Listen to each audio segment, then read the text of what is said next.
صحيت من النوم وانا مش عارفة اللي انا فيه ده حلم ولا حقيقة. ايوه، وفي اليوم ده لقيت ابني نايم جنبي. اتصدمت من اللي انا شفته. وانتوا عارفين الست لما بتكون نايمة في اوضتها بتبقى نايمة يعني بهدوم البيت وبتكون براحتها قوي. قمت قلت له: ايه ده يا ولا؟ ايه اللي انت بتعمله ده؟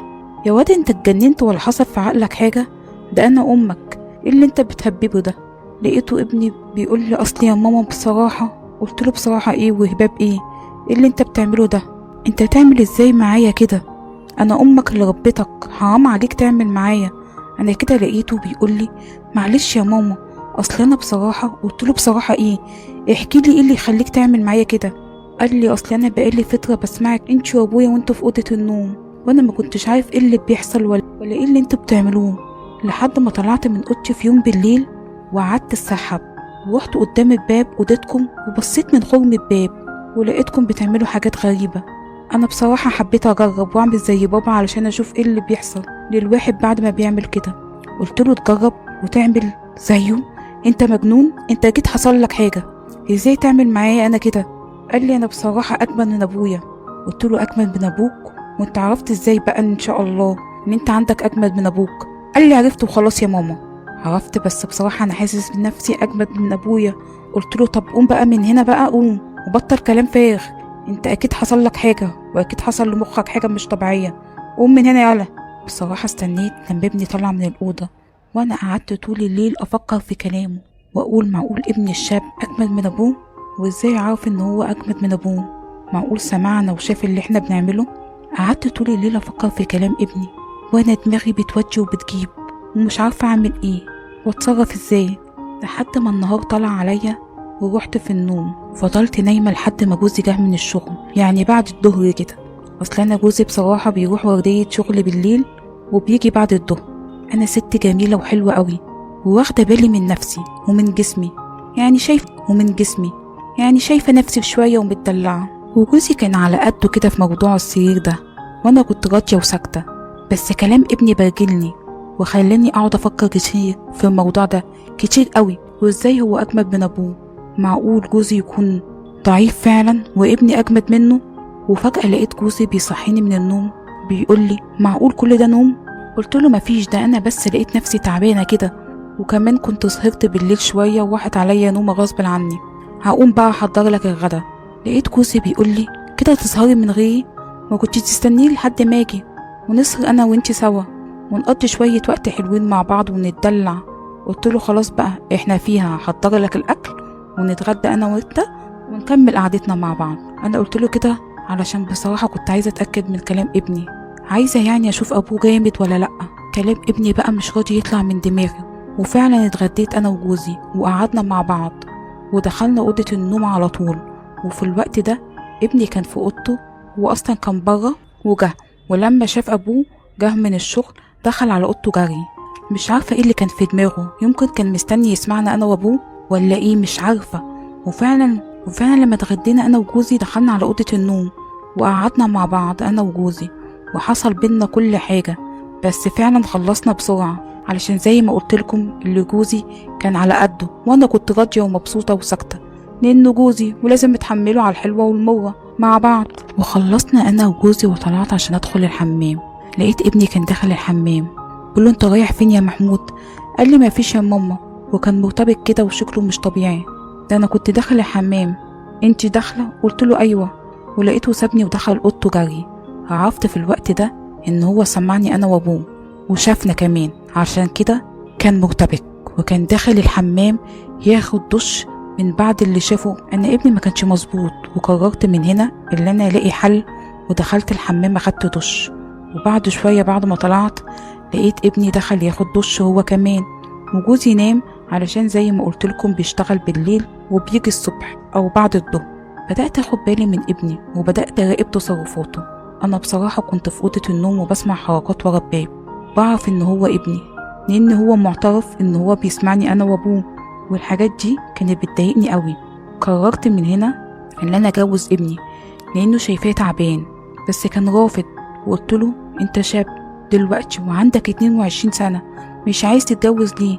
انا مش راضية اقول لابوك علشان ما يعملش مشاكل معاك، وانا لو قلت له هيطردك من البيت. لقيته بيقول لي: معلش يا ماما، مش هتتكرر تاني، بلاش تعرف ابويا باللي بيحصل. وفعلا عشان ما يحصلش مشاكل بين جوزي وابنه ويطردوا بره، مرضتش اقوله على اللي بيحصل واقوله ان ابني شافنا واحنا مع بعض في اوضه النوم. قعدت فتره يجي 4 شهور كده تعبانه ومرهقه، وكل ما جوزي يجي من الشغل يلاقيني تعبانه ونايمه ويتخانق معايا ويقول لي انا كل ما اجي من الشغل هلاقيكي نايمه. معقوله؟ ايه اللي بيخليكي نايمه للظهر كده ومفيش اكل بتعمليه؟ قلت له معرفش، انا بنام بدري وبقوم من النوم بحس ان انا جسمي مكسر وهمدان وحاسه بارهاق شديد. قعدت على الحال ده حوالي 4 شهور ولا 5 شهور كده، مش عارفه ايه اللي بيحصل لجسمي لما بقوم من النوم وبلاقي نفسي مكسره ومرهقه. لما جوزي لقاني تعبانه كده وبقالي فتره، وكل ما يجي من الشغل ويقول لي ويبقى عايز يريح، يعني انتم عارفين الواحد لما يكون عايز يريح مع مراته ويلاقيها تعبانه كده ومرهقه بيتخانق معاها وبيبقى متضايق ومعصب. وانا بصراحه ما كنتش عارفه ايه اللي بيبقى حاصل لجسمي، علشان كده ما بقتش بريح جوزي لاني فعلا انا تعبانه. وجوزي لما لقاني كده قال لي لازم تروحي تكشفي وتدوري على نفسك وتتاكدي ايه اللي فيكي بالظبط وتشوفي سبب الارهاق والتعب ده من ايه. سمعت كلام جوزي ورحت للدكتور. لقيت الدكتور بيقول لي انت بتاخدي مهدئات كتير، منوم يعني الحاجات من دي؟ قلت له لا. قال لي اصل انا شاكك في حاجه ولازم اتاكد. قلت له ازاي يعني يا دكتور؟ قال لي بس روحي اعملي تحليل دم وتعليلي في المعمل اللي تحتينا. وفعلا نزلت معمل التحليل واستنيته لما طلع واخدته وطلعت للدكتور. ولقيت الدكتور بيقول لي عندك كميه منوم في الدم، بتاخدي كميه رهيبه لانك بتاخديه كل يوم. قلت له ازاي كل يوم؟ ده انا باخدش حتى حبايه للصداع، ده لما يكون عندي صداع باخد فنجان قهوه، ما بدقش الحبوب دي خالص ولا مهدئات خالص، ازاي ادمن عليها؟ ومين اللي بيديها لي؟ لقيت الدكتور بيقول لي مش عارف، انت شوفي بس اللي بتاخدي علاج بالغلط وانت مش عارفه. قلت له خلاص يا دكتور، ومشيت وانا منهاره. ومين اللي بيديني مهدئات دي والمنوم ده؟ وايه سبب الارهاق اللي انا بقوم من النوم؟ ارهاق في جسمي مش عارفه. طول ما انا ماشيه في الطريق وبفكر جه في دماغي ابني من يوم ما كان بيقول لي انا شفتك انت وابويا، وقلت معقول ابني هو اللي بيعمل معايا كده وانا نايمه؟ معقول ابني يعمل معايا كده؟ بصراحه ما كنتش متخيله الموقف اللي انا فيه والضغط النفسي اللي انا كنت فيه، لاني بقالي فتره شايفه ابني مش مظبوط، دايما قاعد على التليفون وبيتفرج على حاجات، ولما يشوفني بخش عليه الاوضه يقفل التليفون. ولما طلبت منه يتجوز قال لي لا انا مش عايز اتجوز دلوقتي يا ماما، انا لسه قدامي مستقبل. ولما طلبت منه يتجوز قال لي لا انا مش عايز اتجوز دلوقتي يا ماما، انا لسه قدامي مستقبل، وكان رافض الجواز. وقلت لازم اتاكد وروحت البيت، وكان ابني في الوقت ده في البيت وجوزي في الليله دي كان في الشغل زي ما قلت لكم في ورديه بالليل وانا وابني لوحدينا. وقبل ما انام كان ابني عامل كوبايتين شاي، بس انا بصراحه عملت قدامه اللي انا شربتها. وفعلا اخدت كوبايه الشاي ودخلت المطبخ، لقيته بيقول لي يا ماما ما تفضلي اشربي الشاي معايا هنا. قلت له معلش بس هشربه وانا بشطب المطبخ وبخلص شغل البيت قبل ما انام. قال لي خلاص اشربي الشاي قبل ما تنامي. وكان بيأكد عليا على شرب الشاي في اليوم ده. اتأكدت فعلا اللي هو بيحط لي حاجه، وكبيت الشاي في الحوض. كان هو في الوقت ده صاحي، ودخلت على اوضتي ونمت. وبعد نص ساعه لقيت ابني دخل عليا من غير هدوم في الوقت ده. انا كنت عامله نفسي نايمه لما لقيته قرب مني خالص ورايح يكشف هدومي. قمت وضربته، قلت له انت مجنون؟ انت اللي بتعمل معايا الحاجات دي؟ وانت اللي بتديني مهدئات في الشاي؟ انت يطلع منك كل ده؟ ولقيته قاعد يعيط ويبكي، طالع جري من البيت ويقول لي سامحيني يا ماما، سامحيني حقك عليا، انا ما كانش اقصد ان انا اعمل معاكي كده. وابني طلع وساب البيت، وانا كنت منهاره ومش عارفه اعمل ايه واتصرف ازاي في المشكله اللي انا فيها دي. مش عارفه اقول لجوزي هيتخانق معاه وهيطرده من البيت وما اقعدش اشوف ابني تاني، بس في نفس الوقت ابني غلط ولازم يتعاقب. معقول ابلغ عن ابني واضيع مستقبله؟ وانا الوقت ده محتاره وبين نارين، ابني وجوزي، ومش عايزه اخسر حد فيهم. ويا ريت يا جماعه تحافظوا على بيتكم وعلى يوم، ويا ريت يا جماعه تحافظوا على بيتكم وعلى عيالكم. لما يكون الست مع جوزها في اوضه النوم بلاش الاصوات والحاجات اللي بتطلع مننا دي، بلاش ارجوكم. والحاجات اللي بتتعمل تعملوها في هدوء، ونختار الوقت المناسب اللي يكونوا ولادنا نايمين فيه او يكونوا مش في البيت.